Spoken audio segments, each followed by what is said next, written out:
everyone. Welcome back to another episode of the Digital Toolbox Podcast. I am your host, Emmanuel Tejada. I'm the owner of Landscape Maverick. We're the number one digital marketing and branding agency for landscapers and hardscapers in the US and Canada.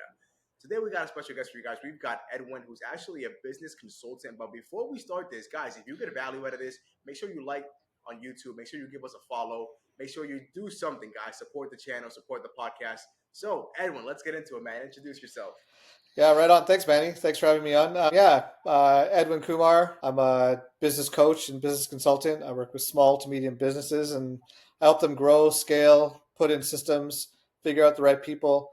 Kind of have three major components, which is people, strategy, and operations tied to execution. So that's kind of where I lay my hat. Yeah, man. So, I mean, a little bit of background for me. My company's name is Ultra Team Development. And there's a couple of reasons behind that. First of all, I'm an ultra runner. Don't do that so much anymore, but I've run multiple ultra marathons. And so I kind of use that as a metaphor for how to build a business, is that it's got to be staged, it's got to be developed. And it just takes work to get from one step to the other. Also ride motorcycles really fast on racetracks, and on the road, but maybe we'll edit that part out. Just joking. And so there's some, sort of ultra sport kind of quality to lifestyle. And then how do you apply those to your business as well? But yeah, man, I live out here in the west coast of Canada in Vancouver, British Columbia, probably one of the most beautiful places on the planet.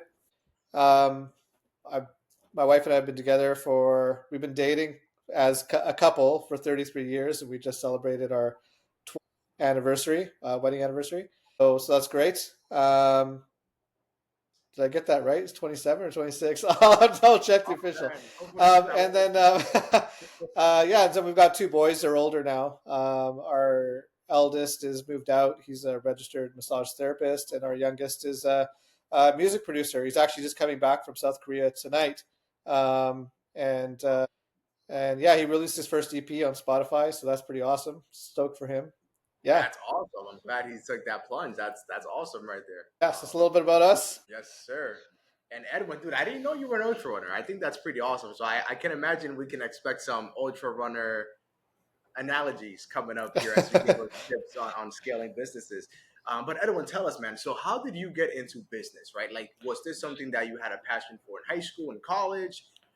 Have you been a business owner yourself? Like, tell me a little bit about that, about your background. Yeah, so I've always been involved in leadership. Even from a young age, I was always involved in whatever leadership programs were going on in school. There was a big drinking driving counterattack thing that was happening in the 80s.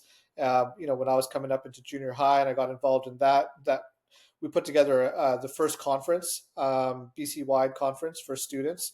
So we had close to 800 students show up in Whistler, BC. And we organized the whole thing at that age. And then, I got my first sort of leadership job coming out like from middle school to high school, where I was working at a friend's parents. They owned a daycare. And so I would go take care of these kids after school. I'd leave school myself, go and take care of these grade 5, 6, 7-year-olds and basically engage them in activities and do all this sort of stuff. So, I took graphic design in college, didn't end up completing that. It was a little dry for me, and got into hospitality pretty quick. So hotels, restaurants, and then writing and editing as well. So that was kind of like the early stages of my career. And when I got into the restaurant space, I really started working with some of the top restaurants in Vancouver, some of the top locations across Canada, in fact, and then got into a very heavy operationals role. At that point, I really started working with owners on getting their business operations, getting their teams really tight so that they didn't have to worry about so many things. How do you control costs? How do you understand margins? How do you develop team members? And then how do you manage managers? That became a really big thing. Like, managing an individual contributor is one thing. Managing managers is a totally different thing. So, that started really diving into this idea of leadership psychology and, how do people operate? What's their behavioral psychology? What kind of makes them tick? And then how does that impact actually what's going on a more structural level in the business? And so then when I started Ultra Team Development, I expanded sectors. So I left sort of the hospitality space. I still have a couple of clients in that space, generally ones who are kind of quite ambitious and growing projects, and really got involved quite heavily in the trades right out of the gate, which is hilarious because like I can barely, change a light bulb. Like I break stuff. My wife jokes about this all the time. She's like, "Are you going to try to fix that?" Yeah, I just break things. I've done martial arts my whole life, and I just grab things, I snap them, and so it's like it's it's so I'm always breaking stuff. And so when I got into the trades, it was quite funny because it's just about picking up the language. Like you start learning pretty quick, like what is an RFI, you know what I mean, and what is a change order, and all these kind of specific segment sector type things. Yeah, man. So then the sector kind of changed, blew up in that space. So I started working with landscaping companies, trades, HVAC, plumbing, electrical, general contracting companies that have really great, ambitious leaders. However, they're specialists. Like they did the thing, and now they run a business, and it's totally a different thing. Like that leap is different. So the thing that got them there was this idea, right? Like, I want freedom. I want to be able to drive my own business. I want to do all these sorts of things. Right out of the gate became um, how do you bridge those two things? When you've got someone who's led teams and been involved in large companies, largest team I ever operated was 166 people. That's a lot of Sounds like people an to try to, enterprise that you were yeah, coaching. like how do you get that many people moving in the same direction? And so if you've got a team of 6 or 12 or 20 or 55, 60, 70, whatever happens to be, how do you maintain that fidelity, right? Like how do you keep that vision and what you're True. talking about translating across the board? So there's Yeah, lots I of can moving imagine. parts. Yeah. Yeah, I can imagine. Like a small team, yeah, it's doable. You have them all in one room, no problem. 5, 6 people, but 100 plus people. That is a lot of people, a lot of projects. And let me ask you one quick thing, Edwin, because what you described there was, you have like an operator that was, like let's take a landscape because that's Yeah. mostly most of my client base, 100%. for example. Yeah. Let's say there's a landscaper, he was working under somebody, and then he's like, oh, you know what? Maybe I can do this for myself. So now he goes from landscaping to business owner, Yeah. and he's still doing the landscaping, but he wants to get out. So what you described there is that kind of similar to the book. What is it? The E Myth. Robert E. Gerber, kind of like where the operator thinks that he can just because he's good at landscaping, he can now run a landscaping business. Is that kind of what you're saying? Yeah, and some of them can, but it's about the mindset shift. And so, there's this core concept of, okay, well, do you want to be a landscaper who owns a landscaping business, or do you want to be a business owner who owns a landscaping company? Right? And those are different things. I would say one of the biggest traps that I see with ownership when you can do the thing. The benefit is that you get a ton of credibility, you understand what the boots on the ground is, you really get a sense of like, okay, how do I make this happen? Okay, fantastic. The problem is that you overcommit your capacity and your skill set to that thing. So you end up developing a weakness in the company. For example, if you know how to hardscape, right? Like you're really good at putting down pavers, you Right. understand exactly how to set up a retaining wall, you know how to do grading, your skid steer skills are like through the roof, right? Like you're like the Lewis Hamilton of skid steers, right? It's like it's like you're gonna naturally gravitate towards being able to cover that role because you can do it. So you Right. never build in the ability to make sure that that is secure without you Because because they you know can that they you can can always just go back in and do it themselves. yeah, you're always the safety chute. So you almost have to remove the safety chute from your own skill set. Like if I owned a landscaping company, right? I'm not a landscaper. I would find someone fast. Like if I lost a key person, first of all, I would never put myself in that position. And second of all, if I lost that key person, I would replace that person really, really quickly. Because what am I going to do? Go out there and try to figure it out? Like, so if I'm the business operator, so the benefit is that you understand the requirement of the job. The weakness is that because you can do the job, you always end up creating this fail point in the business. And you got to really prevent that. You got to build that bench. So let me ask you a question. Let me ask you a controversial question here. Is it kind of like because it happens a lot too, where there's influencers that all they do is post about being on a job site because they own the business, like a landscaper that he calls himself a landscaper, but he doesn't know how to do the jobs. He just knows Mhm. how to sell them and put an image into the internet of like, okay, he knows it all. Are you saying that somebody like that doesn't actually have expertise at landscaping is a better business owner than the guy that knows how to landscape and goes and does it? No, I'm not saying that they're better at it. I'm saying that they're better at the business development side of it. Mm. right? And so this is an important thing. So I'm going to introduce a concept here. It's called the 5 pillars of business. So I'm writing a book on this right now. So it's about allocation of time, allocation of skill, and where you're developing your ability. So your pillar one of any business is what do you actually do? So like if you're Adidas, okay, great. Well, make good Adidas clothing and good Adidas runners, right? If you're Coca-Cola, make a good can of cola. It's like don't make a bad product. So you have to make sure your pillar one, the specialization of what you produce, is good. So as a landscaper, hardscaper, you got to make sure that the end result, the impact to the client, like what does the customer actually get, is solid, right? Like no one wants mediocre. Mediocre is terrible. Like Right. how'd your landscaping project turn out? It was okay. Okay, why bother? Like you got to make sure that your actual core product is really good. So that's your first goal. And so this is where someone who's just an influencer, they can't ensure that happens. Like they're not going to have the right person, the right expertise to make sure that Right. happens. They can So they they've can got say it, yes, yes, it's gonna be amazing, but they can't actually guarantee it. Yeah, but that's smoke and mirrors, and that's not that style over substance stuff is garbage. It's got to be you got to have the substance of the product, because your number one goal as an entrepreneur and as a business owner, any business owner, is to serve your customer.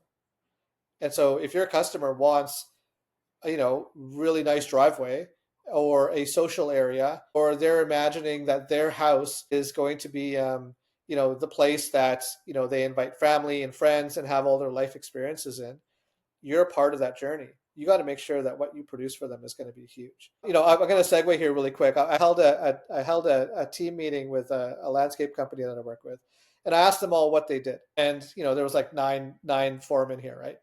And they're like, oh, you know what? We put in retaining walls, and we put in pavers. We build patios. We do back decks. We create tiered backyards in hilly areas so people have more usable square footage. We Yep. put in landscape lighting. Okay, great, awesome. I'm like, no, you don't. And they're like, Hmm. I'm like, no, you don't. I'm like, this is what you actually do, you guys. Someone's going to be holding an engagement party. Their kids went to college. They met each other. They got engaged. Now they're going to hold an engagement party. Where are they going to hold it?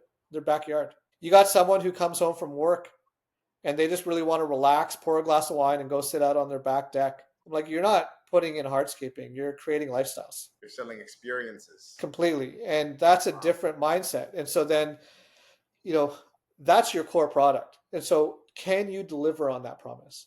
So that's pillar one. You cannot mess that up. And so this idea of influencers saying, yeah, this is what we do and whatever, and they're speaking sort of, they're just blowing smoke. Their goal, their objective is not that. Their objective is to get likes. Their objective is to get engagement. Can they deliver on the promise? Hopefully, hopefully they have someone who can do that, but it won't last. If you don't have a good product, you're toast. Yeah. And that was a great analogy. Yeah, I love the fact that you said that, of selling experiences instead of just selling, a product, because it gets the emotion involved of the client, especially at the selling process. Yeah, what are they going to do with it? You know what I mean? And I think that should be something that landscapers ask straight out of the gate. It's like, okay, hey, you know what? I want to change my front yard. Okay, what are you going to do with it? Like, is it a showpiece? Are you going to sell the place? Are you planning on it being an area where your grandkids can come over and hang out? Are you going to hold garden parties there? Like what's the intent? What's the impact of it, right? And so you got to ask that question for sure. And so that's all pillar one stuff. That's all like the specialization. Your pillar two stuff, I really like the guy that was Chris Virazi. Oh, Bazana from Yeah, Vizana, phenomenal. Like, okay, that guy's got things dialed, right? Like, very inspirational. The pillar two is the operational side, which is the part that he was talking a lot about in the episode that you had him on. Yep. Pillar two, you've got sort of three facings of this operations. What operational structures do you have that support your core product, right? And so what I mean by that is, okay, do you like how does your team pick up materials for the site? What are your SOPs for installation? These are all operational structures tied to making sure that the customer gets a really great product. Then you've got operational structure that's internal. No one's going to see it. Like, how do you run payroll? How do you update your website? What are your internal processes for accounting? How do you do your bookkeeping? That's all internal operations. Then you've got operations that face business development, which is pillar 3. And your business development goals is really where most CEOs and presidents of landscaping companies ought to start spending their time and energy. Because yeah, you can hop back on the tools, but if you want to scale and grow, you have to be the face. You got to be selling. You have to be the footprint in the market. Yeah, I cannot agree more. That's one thing that I always try to explain to my clients on sales calls. It's like the personal branding aspect of it. And that's one thing that the influencers get right, that we were just talking about, because they put themselves out there. They say, yes, we do the best work. And look at the project that we're doing. Check this out. It's personal. They're doing that right, where they're selling themselves, they're selling the dream outcome of the client. They might not be able to fulfill on it. Who knows if they can or not? But the aspect of getting the attention from the customer, they're good at that. Yeah, absolutely. You know what I mean? Like, I could tell you I've got the best roast chicken on the planet. If you eat it and it's inedible, who cares, right? Exactly. Yeah, it's like that only lasts so long. We kind of live in this very sort of fast target world. I can't remember what the stat was. I heard about this a number of years ago, but that the average amount of time someone looks at a particular reel is 1.2 seconds. Like, okay, the old school TV commercials used to be 15 to 20 seconds, right? Right. And so now you have like 1.2 seconds to grab someone's attention. So the climate has changed around how do you brand your business, but it also comes down to this idea of being scrappy. If you're a small landscaper, you got to be very, very agile. There's a really great book. It's called Marketing Warfare, and I highly recommend it. It basically talks about this idea of, are you the market leader? Are you the number 1 or number 2 or number 3 primary contender? And then, or are you, a small player in a larger market? A lot of small landscaping companies are smaller players in a larger market. And their whole approach is somewhat flawed if they are trying to be the market leader. Because what are you doing? You're defending a position that you haven't actually gathered yet. So this idea of guerrilla warfare is what they talk about in this book. It's like, be agile, try something, test it, and own these small open parts of the market. Chris talked about this in the last one when he talked about Christmas lighting. Man, he just owned this whole idea of Christmas lighting. That's a total guerrilla tactic to just take over market share on this one particular area. I think it's brilliant. Yeah. And so honing in on the market is really important, or you hone in on a geographical location, right? So this idea of like, oh, I'm going to drive across town and, oh, this call came in, I'm going to go over there. This call came in, I'm going to go over there. And this call came in, I'm going to go over here. Oh, I'm going to landscape commercial projects, but I'm also going to do residential. Plus I'm going to do maintenance. Plus I'm going to do this. It's like, man, you can't scale all that. You have such a wide net that no one really understands your brand. And so that's a really important thing, is to really hone in on a particular market right out of the gate. And these are the skills that as a business owner that landscapers are learning, and a lot of them do really, really great job at it. Right. And how would you capitalize on honing in? Is it by a specific service that you offer to a wide area, or is it a lot of services to a specific tight knit area, or how would you go about it? Well, I'll tell you some of the most common mistakes that I see, and then how we end up addressing those. One of the most common mistakes is spreading yourself too thin geographically. So basically, let's look at it this way. Okay, so we've got landscaper A who will take jobs anywhere in the region, right? So they're willing to drive 50, 60, 70, 80 miles to go to a job site. Okay, so how are they marketing to that client base? Well, they're probably just getting the scraps, because in that 80-mile zone, you've probably got at least a dozen competitors. Now, if one of those competitors says, I'm going to focus on this district, this particular set of neighborhoods, and I'm going to market and dominate that area, you're going to lose that fight. You're just going to lose that fight. You're not going to end up having the ability to do that because they're concentrated there. Now, let's say that majority of those people are all dominating these little geographical regions, and you're just like, I'm just going to pick up whatever. You're going to lose all of those primary fights every single time, So the only thing you're going to get is the cast-offs of that market.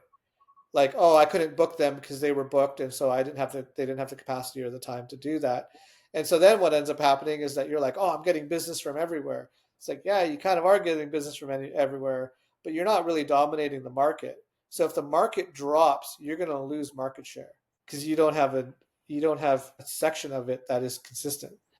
That makes a lot of sense. And so this is strategic movements, right? So I was talking about this idea of people strategy and operations. This is a strategic decision. Operationally, you might be doing the same thing.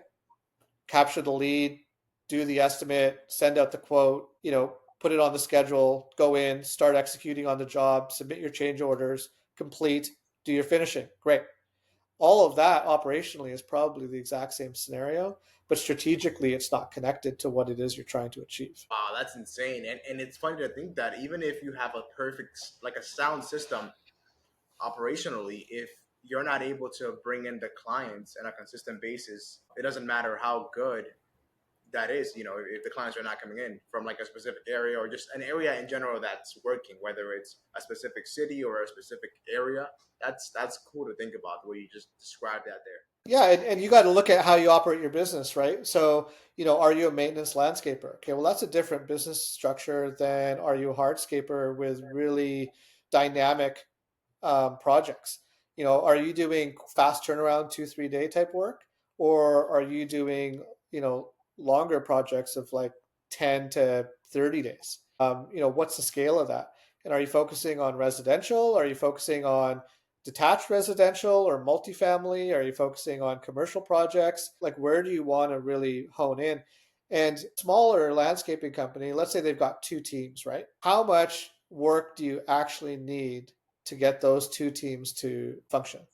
And so I've got this fun little widget that I created where basically what it is you put in a target. You say, what do you want your gross annual sales to be?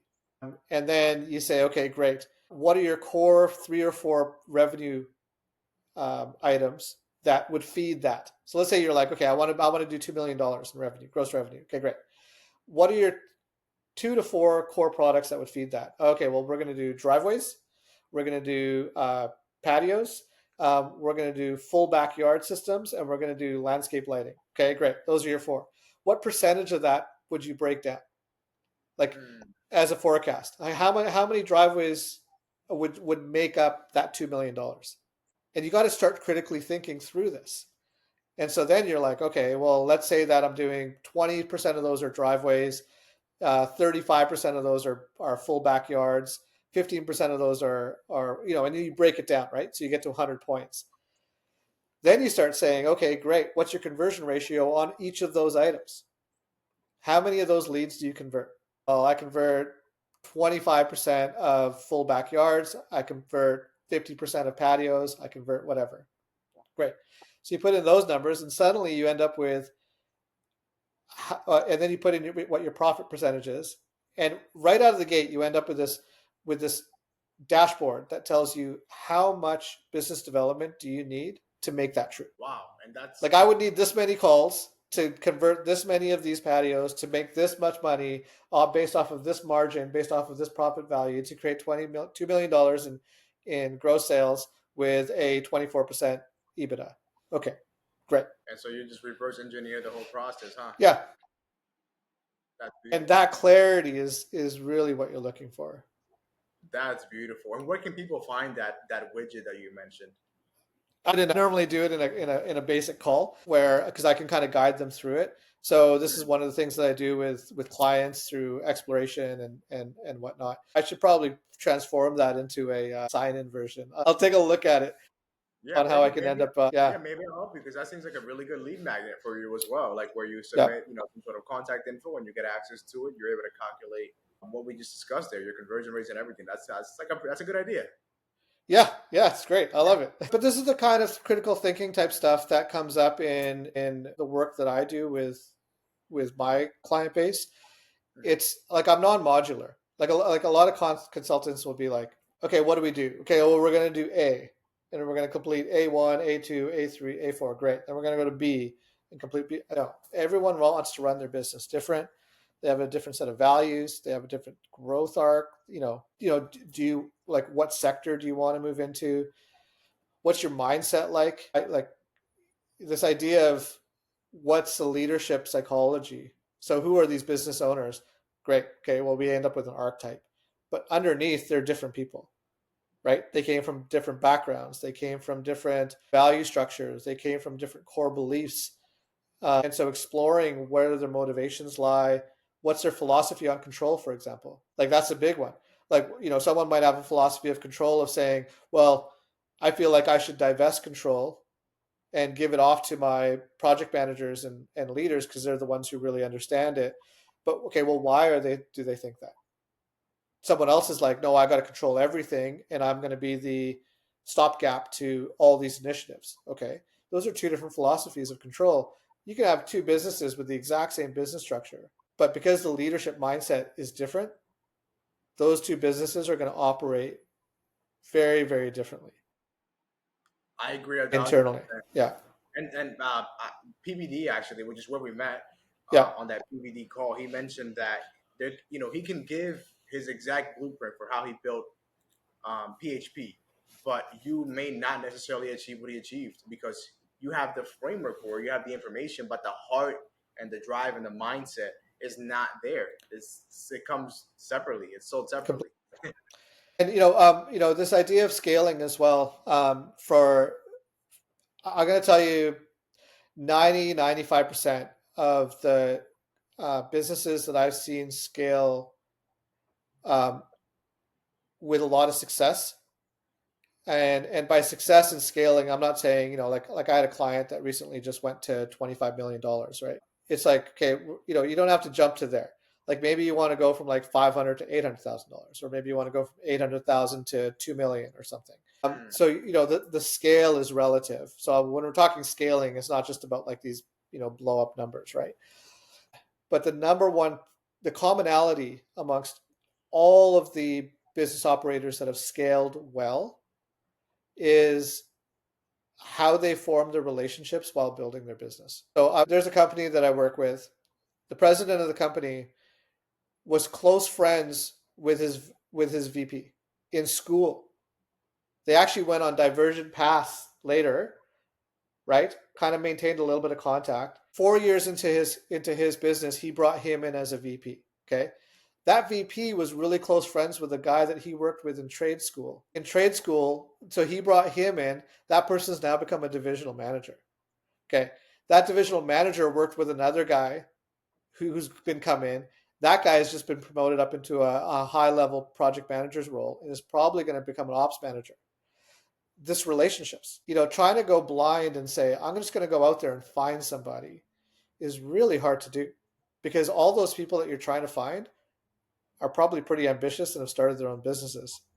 So how do you build it together? That's true. So what's that to say that, for example, that even right now, while we, live our normal lives, our current lives, networking with people and meeting people that we may not know that, later down the line, they might be a perfect fit for us. Is that kind of what you're saying, like the value of those relationships, of having them and then not knowing how they'll come back later on? 100%. Absolutely. Yeah. There's no other way. I mean, if you look back historically on anyone that went through any sort of career growth, right? Like I'm 50 now. I just turned 50, like a few weeks ago, right? So if I look back on anything that I ever did, where I'm like, okay, you know, that was a success. You know what? I joined that company because I knew this guy. Oh, how did I meet that guy? Oh, well, I met that guy because of this person. It's like this networking is so important, right? Like someone's like, I can't hire. Okay, how much time are you spending on hiring? Like an hour every 2 weeks. Okay, well, of course you can't hire, right? I can't find other companies to look at whether we can partner up together and create these vertical or horizontal integrations together. Like, okay, cool. So let's say, for example, right, you got a landscaper and they don't want to have a power washing component in their business, but maybe power washing could be a strong lead. Well, could you partner with someone who owns a power washing company for you guys to feed each other? Maybe. Okay, but what if you just never talk to anyone in that sector? You have no relationships, and suddenly you're like, oh, can't, I'm losing out business to this and this. Well, yeah, that's because that landscaper's got a friend who has a power washing company, and that guy's got a junk removal company, and those guys are all talking together, and they're all sending each other business, and you're just an island. So trying to like kind of do it all by yourself, kind of just figure it out, and then Yeah, taking years to implement the systems when you totally. could have had one conversation and solved everything at once. Um, and this idea of like, okay, how do I grow the team? Because I like ultra team development. Like you need a team to develop in order to grow your Right. business. That's just what has to happen. Um, how do you build out that team? So here's a really great question for people to either self reflect on or get their coach to ask them about this. Is to say right now, if you went and looked at your network, who could you bring into the business that would help you grow it? Not a cold call, not a like who would that be? And if you can't think of more than two names, you're not good at relationships. It's That's just a fact. Like you got to get better at building relationships. Like right out of the gate. Okay, so all right, we're opening a landscaping company. Who would be the person that I could bring in to really help me grow this business? I should think of about two or three different people who would be ambitious enough to want to do that. If not, you got to do more work. Wow, I've never heard anybody say that. If you can't think of five people to grow with, then you need a broader network, huh? I mean, it's like otherwise, where are you going to get them from, right? Like you're going to try to drive loyalty by a recruiter. It's like not at a small scale. At a small scale, you need the momentum. Once you end up with mass, like let's say that you've got 6 sites, right? Each of those is 2 to 3 people. Great. So you've got a team of about 18 or 20. A little bit of office staff, a little bit of mix of field supervisor, some foremen on site, plus your installers, right? Okay, so Right. that's your business structure. You're the president of the company. You're primarily looking at business development, where you are in the market, and making sure all the units are working correctly. Your project manager is making sure that all your jobs are going off correctly. On and on and on. Okay, fantastic. Meanwhile, you're busy trying to get good rates on specific product that you have high rotation on. You're solving all these other problems, right? Where are we losing efficiencies, et cetera, et cetera. Great. So you're driving margin, you're driving profit, you're building out profit share systems for your team or bonus structures so that they're incentivized to deliver on their product. All this sort of stuff. Fantastic. Guarantee you that the person who has that business structure has someone that they've known for longer than I have a business, I'd like to hire you. Guaranteed. It's like it would be a rare case for a bunch of strangers to come together and make an amazing enterprise. It's just like it's a ridiculous ask, right? Yeah, you know what? I'm thinking of it of like businesses that I know, and you're right. I mean, usually it's a friend or like a longtime friend. But what do you think about this saying then that like business and family and friends is not a good fit for each other? What do you think about that? I think that those absolute statements are always ripe for a challenge, right? It's like, oh, early bird gets the worm, right, sir, but the second mouse gets the cheese. You know what I mean? So it's like there's always a counterbalance to to what goes on, right? Don't I've be the never heard first the second mouse. mouse, but Yeah, don't be the what first mouse, right? what does It's that mean? like, The second mouse gets the cheese. What does that even well, mean? the first mouse got whacked, man. He hit the trap. Oh shit! So there's always there's always a counterbalance to every axiom like that or every saying, right? Like there's always the opposite. So this idea of don't work with family, sure, if you have a family that doesn't work well together, don't work with that family. But it's Mm, like at a small scale, okay, I want to start a landscaping company. Okay, fantastic. I've started it. Great. I've got 2 workers. I'm on the tools. I'm running the business. I'm doing all the receipts. I'm running payroll. I'm taking the calls. I'm pulling away from the cutter because someone's calling and saying, "Hey, can you come to this project?" Et cetera, et cetera. I'm showing up to a next residential house. I'm doing the estimate. I'm like, okay, cool. It's going to be this much. I got to fire off that estimate. I got to send off this change order. I got to deal with the supplier. It's like, man, that's a lot. Like that's a lot to manage. Great. But you're only running at this like whatever capacity, but you want to grow. Okay. Well, we need to decentralize you. We need to get you off of those tasks. And which ones are those? Because there's no other way to do it. You can't just keep adding hours to your day. There's this concept I use. It's called integrated development. So effectively, anytime you have a new development in your company, it's going to be an add-on. So let's say that imagine a circle. So you got a circle, and that circle is 100% of your available time towards the business.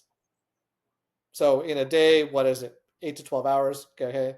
In a week, it's 40 to 60 hours. Okay, fantastic. Okay, so that's your available amount of time, and you now want to add a new initiative into the business. Okay, great. So now imagine a little small circle living outside of it. That is added time. At some point, that has to reabsorb into available time.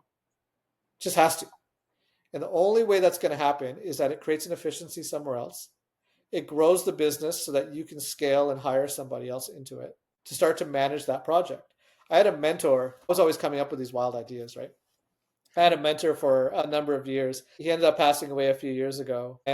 But we used to have these really long lunches, and we're both really into wine. And so we would have these, like, start off with a cocktail, 2 or 3 bottles of wine, finish off with some great whiskey, right? And we'd have these like 3 4 hour lunches. Yeah. It was pretty debaucherous, but we would have these really long lunches, right? And so, we solved all the world's problems in those lunches. And so, but I used to be like, oh, what, Paul? I'm like, this is one of my ideas, and this is one of my other ideas. And, I think that this initiative is going to work. And he had this really, really thick Polish European accent, right? And he had these very thick glasses, and he used to smoke like a chimney. And so he's sitting there, and we're having these great lunches. And Paul would look at me, and in this really kind of like growly, rumbly voice, he'd be like, "Edwin, does it have legs?" And what he meant by this idea of does it have legs is when you start a project, will it walk on its own, or do you have to maintain it? And if you're creating a project after project, an initiative after initiative, and you're doing all these things consistently, and none of them can walk on their own, you're not able to delegate them out. You're not able to create a system to execute on these without you hand-holding it. You're just making work. And so you have to build into every project the ability to have it have. Wow, does it have legs? And that's when you say Yeah. initiative or project, that's what's an example of that? Like you hiring a virtual assistant to do something, or like what? How? What's an example? Yeah. So for example, okay, so let's say that you've got the owner of the business. Okay, so you've got your landscape operator, owner of the business. Okay, so they are doing the sales cycle. They're doing your social media management. They are running all your books. They're checking all your margins. They're doing all this work. Okay, fantastic. Well, what can you take to help build your bench? All right. So let's say, for example, that you're checking payroll. All right, but you've got a project manager. And can you delegate the project manager to check payroll? Can you train them how to do that? Okay. So now let's say that payroll takes you 3 hours once every 2 weeks. You've now freed up 3 hours. You're not doing it anymore. You've decentralized this. Okay, so now you're like, I want to start building out the ability to do a gardening consultation. So we're going to do the landscaping, but we're also going to add on a sub package of gardening consultation. And that means that we're going to go through and we're going to look at exactly what type of bushes, trees, flowers, soil composition, all that stuff's going to happen. And we're going to do these multi-customer walkthroughs of nurseries to build out this part of the business so that we can sell them onto our projects. Fantastic. But we're going to video all of that. That's a totally new initiative. Well, could you do that? Could you do that new initiative now that you're no longer verifying payroll 3 hours every 2 weeks? Yeah, you could now spend 3 hours. Yeah, so could you spend 6 hours that month and build out what that project looks like? How would this run in your business? How would you sell it? Where would it feed? What does a process map look like between taking a nursery client to a full landscape build project? What does that look like? You could build that initiative, figure it all out, understand the time sinks, understand the margins, build a little sub-segment of the business to feed another part or become its own standalone. But you freed up your ability to start having creative thinking on how do I grow my business by removing these other subtasks. So you have to be able to reintegrate those initiatives, 100%. I freaking love that idea right there. And what do you think about? I had a great one of my recent guests on this podcast was James from Affordable Patio, and he mentioned that the point of it, in order for a business to scale, it just has to have as much. In order for a landscaping business to scale, it has to have as much jobs coming in and getting done as possible. So he was like, how can I bring in more jobs? So how can I get more leads? How can I have more people to close those leads? How can I get more people to complete those jobs? And that's what a grow business, like completing more than all your other competitors. What do you think about that? Well, I mean, this is a complex question actually. What you're really doing is you're figuring out your what's called throughput. So how long does it take for your pipeline in segments? So, for example, how long does it take once you've generated some ads or whatever to get a lead? Okay, and how long does that lead last? Like, how many days is a lead in your pipeline? And then how fast does those leads convert? So now it's converted. How fast does that conversion go to the schedule? And once it's on the schedule, how many days to complete? So it's a pretty complex set of systems on this. And you need to know what your attrition rate is along every single step along that pathway. There's a cost analysis that I helped with this one company called Coastal Design Landscaping out here in the Tri-Cities and Vancouver area in BC. And basically what it is that it's a little bit of what Chris talked about, where you're building in all your overhead, you're building in all of your costs, everything into one job analysis sheet. And you know that if this job takes 3 days, you're going to make this much profit. But if it takes 4 days, you're going to make this much. And at 5 days, you're break even. So you know that that's a de-escalating scale of return. And that type of thing of like, what is your turnaround time and how can you build your schedule and what are your gaps? When are you completing one job and starting another? To me, that is the golden ticket for understanding the operational structure of how your business is moving from product to product to product to product, right? Which could be location to location, location, location. And what are the logistics around that? So all of that's tied towards operations and logistics and being really clean on your completion cycles and how long your phases are in each project, how many days to complete. So yeah, he's totally right. Is it the thing that will make you scale? Yes and no. No, because you could just run like that and never grow. Do you kind of need it to scale? Yes, because you're going to scale with efficiency. So you now know, okay, well, if I can do this and then I build out a team here or I create these overlaps, or I know that when this phase is complete, I've got a sort of a period of waiting. Like, okay, if we do excavation here, I know that I need to let that soil settle before we go back in. Okay, great. Now I can go to this next phase on this.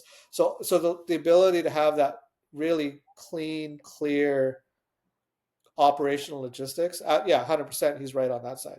And I think I see exactly what you mean by saying that yes, it is what you need to grow, and also it's not what you need to grow. Because when you see that yes, I need this to grow, the argument there would be that's just what needs to happen. You need to bring in more jobs than any of your competitors and make sure that it's done right with no issues, no hiccups. But I also see what you mean by it's not what you need, because knowing that doesn't necessarily do anything as far as like, I guess actually analogy would be meditating and putting in work on something. Because if you meditate forever, nothing is happening. Yes, you're at a peaceful state, but nothing's actually Yes. happening. But until you actually go and do the work, which is what's actually gonna make it happen. Like I don't know if I lost myself there, but like I like just in like putting in the work on the systems is what's gonna grow. But not just saying, okay, I need to, not just understanding that you need to bring in more customers. Like anybody can understand that, but what do you actually do? Yeah, exactly. And there's a caveat here that I would warn to smaller teams, smaller businesses is, and okay, I'm going to use a metaphor here. It's when you're building a bridge. Okay, so or a raised, driving platform of any kind, right? Like it's going through a city or whatever happens to be.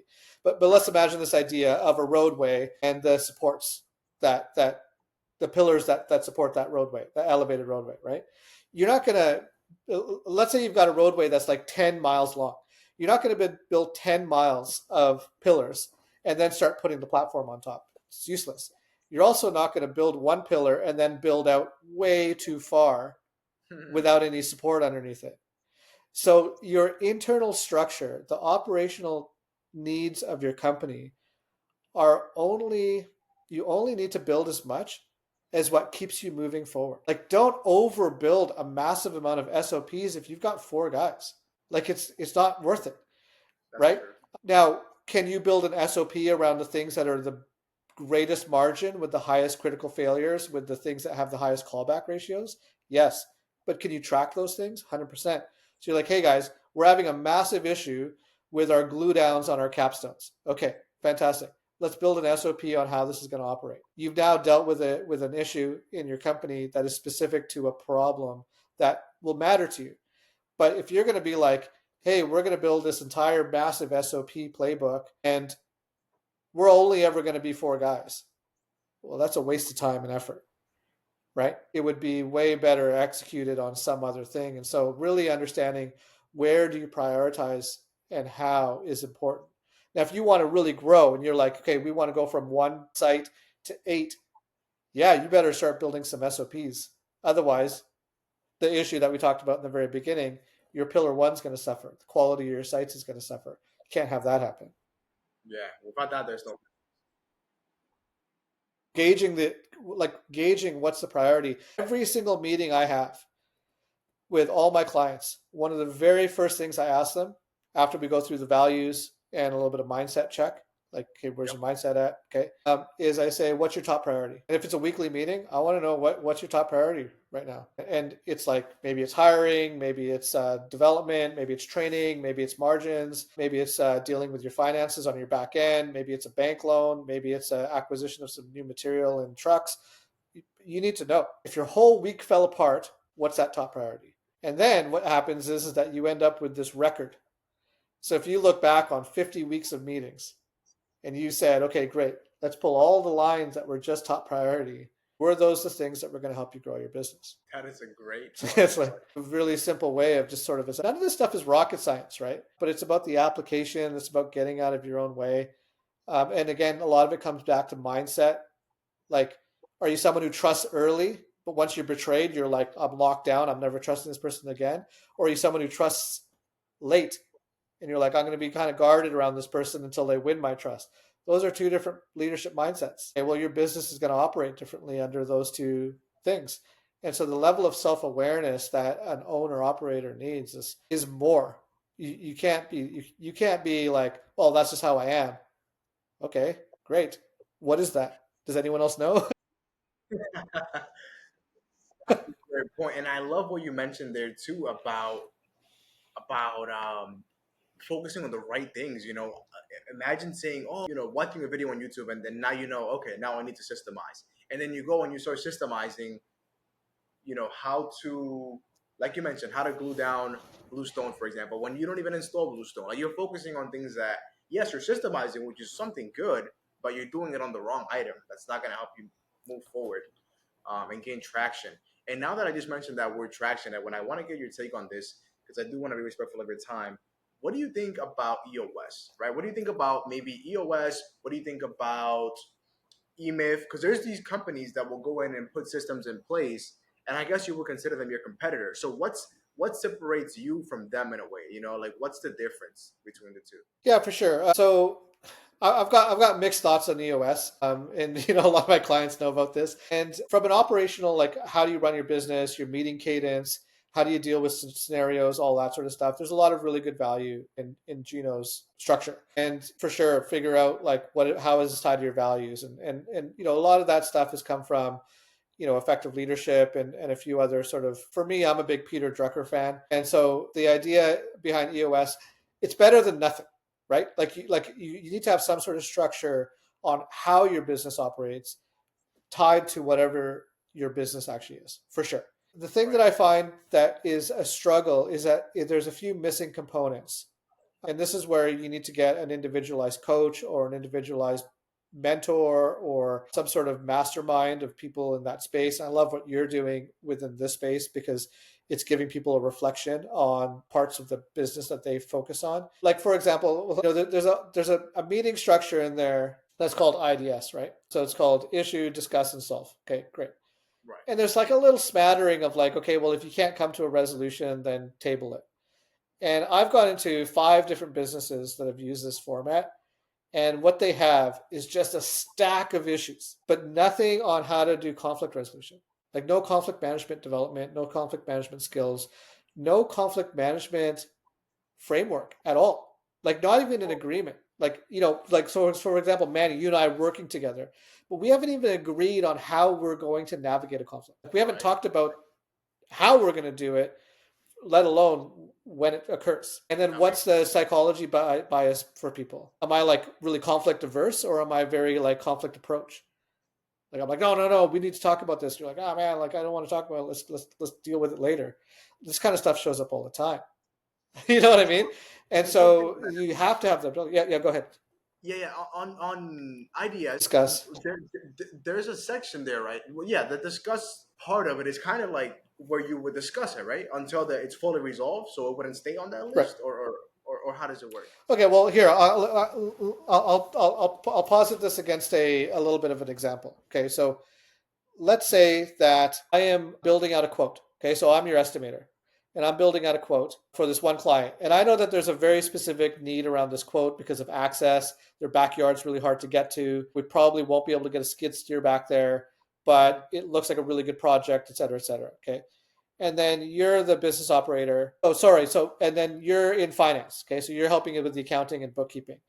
And we're in a team meeting. And you're like, hey, Edwin, that estimate that you put out, its margins are totally not in line with what we're accepting for margins. And so that's an issue because I'm not going to be able to balance this against what I need, et cetera, et cetera. And I get defensive because I'm like, man, I'm building contingencies in with the lighting. I've already dealt with that markup elsewhere. And what's happened is that we've created a scenario where something that you actually don't have any decision-making power on, you're allowed to comment on. You may have no context. I see what you mean by they will get defensive, because it's like you're Completely. attacking me, but you don't really even know what you're talking about. 100%. And so the number of little examples where this can show up on a weekly basis or on a monthly basis within a team of 5, 6, 7 people that are all trying to converse and have input on each other is absolutely massive. I'll tell you another really quick example. This is a real case study. There's a leader that I was working with, and they had to deal with a compliance issue, right? Like it had to do with like permits. And they explained the permit process and what some of the current city logistics were to this project manager. Okay. The project manager delegated it out to their foreman to submit the permit, but didn't give them the information. And so it got raised as an issue because it delayed the project by 2 weeks. So there's a 2-week delay. But when it was raised, the project manager was the one who threw the foreman under the bus and said, well, we weren't aware of these issues, right? Okay, now you're dealing with a conflict. Because one person said, no, I told this project manager how that was going to impact their job site. The project manager is now guarding against the owner being aware that they've made a mistake and has thrown the foreman under the bus. Okay, this is the problem. How do you solve that problem? You scrap it out? No, you don't just scrap it out. You need to understand the psychology of the people involved. You need to figure out what's going on. You have to have a solid one-to-one structure. You got to have the ability to have a transparent communication inside the business. These are all the things that need to happen. And there's just a gap in how do you make that true. And so then you end up with these arguments in these level 10 meetings that just kind of go round and round and round and round and round. It's okay, great, let's table it, guys. And then someone raises something else and a counterattack happens. And all this infighting starts to take place. And so normally when I get called, it's like, man, we're growing our business, but we're fighting. I'm like, okay, great, let's get in there. So, wow, so what, aside from the conflict management side of it, what else do you think is flawed with EOS, or is that pretty much it? The only I just think that it's you got to be able to pull it apart.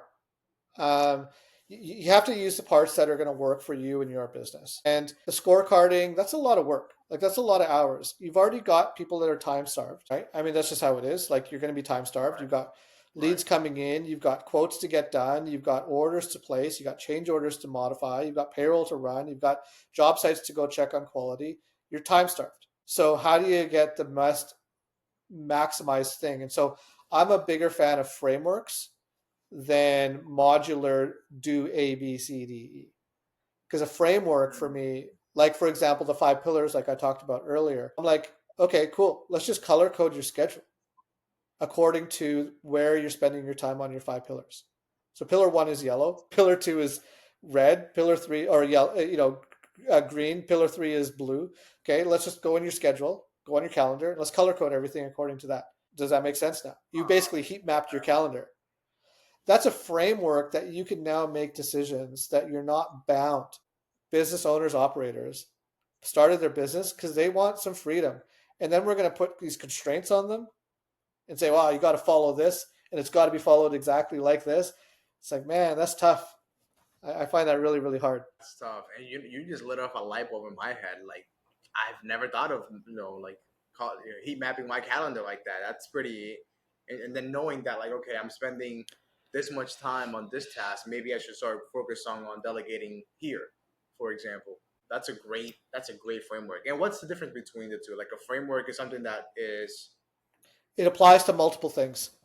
but either way, you're telling them what to do. Not telling them what to do, but like giving them a direction. But like, what separates the two? Yeah. So for example, like I've got a framework called the leadership trinity, right? So it's basically the balance of responsibility, which is effectively the actions that you take, your authority, which is how much control do you have over a set of actions, and decision making power, capital expenditure, et cetera, and then accountability. Okay. Well, okay, that's a framework. Once you really understand that framework, and someone is chiming in on something and saying, oh, well, you know what, I think that we should probably do this phase first before that phase and whatever, you can say, hey, listen, you're responsible for the actions here. Do you have the authority to make a decision on this area? Yes or no? Well, I feel like I do. Okay, great. Are you accountable if it goes well or not? No. Okay. So you have 50% responsibility, no accountability, and you want 100% authority. Does that make sense? That's a framework you can put to anything. And you just plot it you just plot it. You just go, okay, great. Hey, you're heavily responsible for this. You're heavily accountable for this, but we haven't given you enough authority here. Okay, well, let's start giving you more authority. Wow.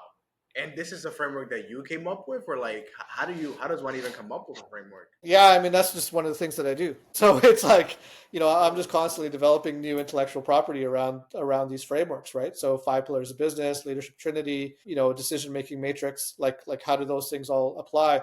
So now it's like, okay, great. In a meeting, hey, we've got a new initiative.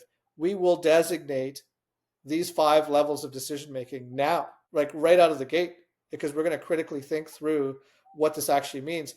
Now you've removed all of the downstream issues that might show up, or someone said, oh, I thought I was deciding on this. No, man, we decided in the meeting. This is who's deciding this. This is you. This is them. Here's who's actioning all this stuff. Who's the verifier in the steps? Who needs to be actively told what's going on and what updates are required, and where's the passive information held? That's all a framework that you can apply to any project, any initiative, any site, any strategic initiative. It doesn't matter. That's beautiful right there. That is beautiful. And Edwin, you know what? I do want to be respectful of your time. Dude, you've been an amazing guest. Yeah. We went right through this. Yeah, much more amazing. Holy shit, that I get a lot of value. Like, this whole time, even though, the advice is for, like, a home service contractor or anybody listening in, I'm thinking of, like, how do I do that for my own business? It's got me thinking a lot. Edwin, I great. really appreciate you. How can the audience get in contact with you if they want to access the knowledge that you have in your mind and get coaching from you, perhaps? What would be the best way to reach you? Yeah, for sure. So, on LinkedIn, I'm Edwyn Kumar, but my website is ultrateamdev.ca, and I made it dev because I was really afraid of people misspelling development all the time. So it's ultrateamdev.ca is the easiest way to get a hold of me. And Edwin at ultrateamdev.ca is my email address. And it's Edwin with a Y. I've been blessed with a cool spelling and cursed with having to return all my government ID the first time it gets issued to me, because they misspell it with an I all the time. Wow, that's funny. But yeah, Edwin, dude, you've been an amazing guest. I hope the listeners in here got a lot of value out of it. If you guys did get value of it, go on YouTube, like it. If you're listening on Instagram, follow me, follow Edwin. Edwin, you've been an amazing guest. I'll put all your information in the bio. I appreciate you being a guest, man. Have an amazing day. Awesome, Manny. Looking forward to seeing you in a few weeks. Yes, sir. See you there. DBD. Ciao. That's right.